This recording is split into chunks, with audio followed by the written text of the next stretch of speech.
Përshëndetje. Pra I kemi nisur këto video mesazhet dhe nuk besoj se do ndalemi sepse duket se ndihmojnë shumë në komunikimin tonë të përbashkët. Por çfarë është më e rëndësishme, unë vërej që gjithmonë më tepër ka qytetarë të cilët më shkruajnë dhe më telefonojnë dhe duan të dinë edhe më shumë për kush jemi ne, çfarë jemi ne, çfarë përfaqësojmë ne dhe cili është vizioni ynë. Ndaj, sot dua t'ju them që prej datës 21 gusht, të dashur miq, të dashur shqiptar, ne jemi në veprim intensiv. Dhe janë disa forma të veprimit intensiv që ne kemi menduar. E para është komunikimi, sepse e para ishte fjala, pra pa patur komunikimin ne nuk ndërlidhemi dot dhe nuk kuptohemi dot.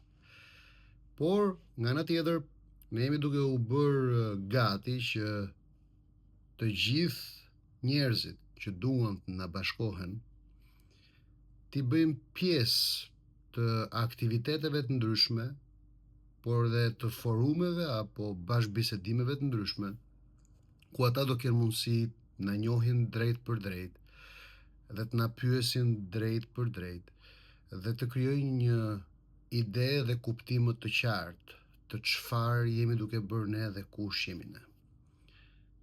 Por e thënë thjesht, unë jam Arian Galdini dhe nuk jam politikan. Pra nis këtu e para, prezantimi I parë.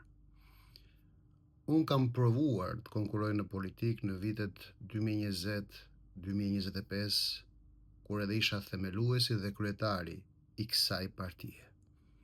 Pra I LRE. Por nuk ja dola do të mban për 1000 arsye.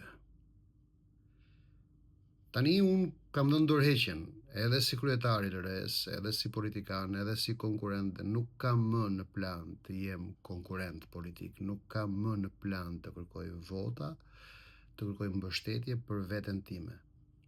Pra, prej meje qetësohuni, sepse unë Arian Galdini nuk kërkoj asgjë nga asnjëri prej jush. Atëherë pse jam unë këtu, çfarë po bëj unë këtu?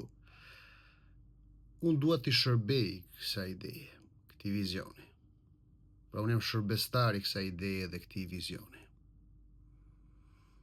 Nëse unë nuk ja dola do të mban si drejtues, kjo nuk do të thotë që bashkë me mua do të vdes edhe ideja, edhe vizioni, edhe qëllimi. Kjo do të thotë se kur një njeri nuk ja arrin do të mban, atëherë ky njeri do të kthehet në mbështetës, në inkurajues dhe shërbestar që ideja të shkojë përpara. Tani LRE Rinisja ka një ekip drejtues, ku kryetare është Kristina Nano, sekretari I përgjithshëm është Jani, nënkryetare është Genti dhe ka dhe shumë të rinj dhe të reja, por jo vetëm të rinj dhe të reja, por nga të gjithë breznajat të përfaqësuar aty edhe në këshillin drejtues edhe në kryesinë e LRE Rinisja.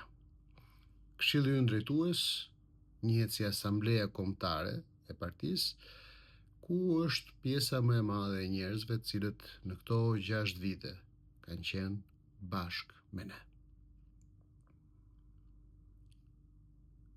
Kristina Nano është kryetare e LRE-s. Pra ajo është drejtuesja jonë. Për momentin ajo e ka të pamundur që të jetë drejtuese aktive në terren, sepse ajo po zhvillon studimet e saj për doktoratur, për leadership në një nga universitetet më të mira në Shtetet e Bashkuara të Amerikës, në James Madison University. Dhe ne po ndihmojmë që vizioni I saj drejtues, vizioni I saj si udhëheqëse e kësaj partie, këtij komuniteti, të zbatohet nga ne të tjerët. Por ekipi është I gjithi në veprim. Nuk jemi shumë. Ne kur nuk kemi folur me terma, numrash të mëdhenj. Nuk jemi shumë, jemi krejt pak. Por jemi mjaftueshëm për të mbartur të fortë një ide të mirë, një vizion të mirë, një qëllim të mirë për vendin. Pse ekzistojmë ne? Sepse nuk e gjejmë vetveten tek asnjë nga forcat vepruese politike në vend. Pra, kur i bëni pyetjen vetes pse ekziston kjo parti, pse ka shumë parti o prap një parti, duhet edhe të thoni vetes që po nëse nuk ndihemi të përfaqësuar kurkund, atëherë duhet të vetë organizohemi për ta krijuar përfaqësimin. Kjo është demokracia dhe kjo është mrekullia dhe bukuria e demokracisë.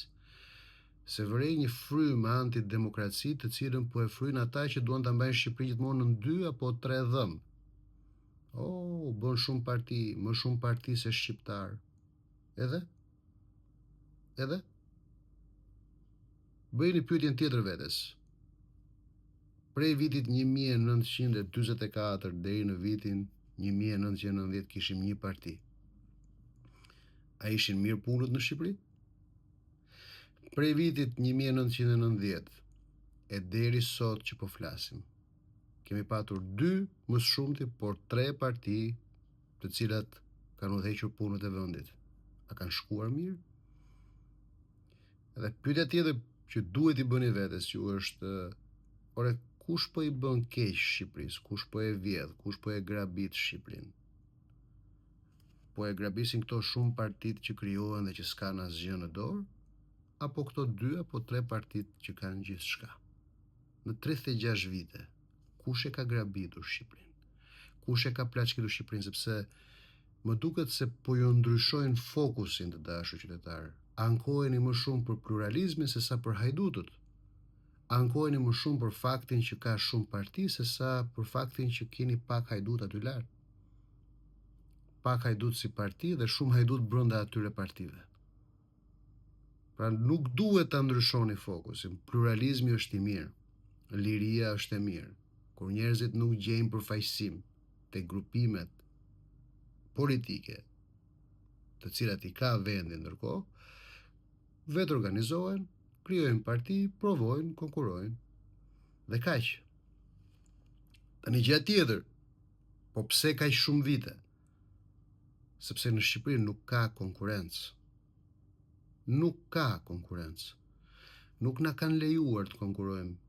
Pra një nga arsyet pse unë kam dështuar si kryetar i LRE-s është sepse nuk më lejuan të konkurroj. Pra na lejuan të marrim pjesë në garë, por jo të konkurrojmë. Na mohuan mediat, na mohuan rregullat e përbashkëta të njehsuara, kushtet e barabarta, pra na ndaluan ndershmërinë e zgjedhjeve. Dhe unë e pranova, sepse këtu nuk jemi për t'u ankuar. Edhe diçka tjetër. Kur ne tregojmë, pra ka një dallim mes rrëfimit dhe tregimit të vërtetës dhe ankimimit. Se shoh që ka shumë njerëz që duan ta devijojnë këtë gjë. Unë nuk jam ankuar kurrë dhe nuk ankohem kurrë. Sepse njeriu ankohet kur kërkon ndihmë, kur kërkon mëshirë, kur kërkon vëmendje. S'kam kërkuar unë as ndihmë, as mëshirë, as vëmendje nga kurkush. Kur kam treguar gjërat që kanë ndodhur mbi mua apo mbi ne, thjesht kam treguar të vërtetën që njerëzit ta dinë ashtu si është, dhe të nxjerrin konkluzionet dhe përfundimet e tyre. Nuk i ankohem unë kurkujt. Nuk ankohem unë. Do t'i rrëfej të këqijat që na ndodhen, do t'i rrëfej të gjitha ligësitë që na bëhen, por kjo nuk do të thotë që ankohem. Nuk ankohem. Pra kur them që ne jemi 100% të ndaluar nga mediat, të bllokuar nga mediat, të censuruar nga mediat, dhe kjo është arsyeja pse shumica e shqiptarëve nuk na njeh. Ky nuk është ankimim, nuk po ankohem. As po kërkoj ndihmë kurkujt, as mëshirë, as reflektim kurkujt. Thjesht po e tregoj që njerëzit ta dinë pse nuk na shohin dhe pse nuk na njohin. Nuk është ankim të tregosh të vërtetën, është rrëfim. Pra unë po rrëfej, po dëshmoj dhe po eci përpara. Nuk po ankohem.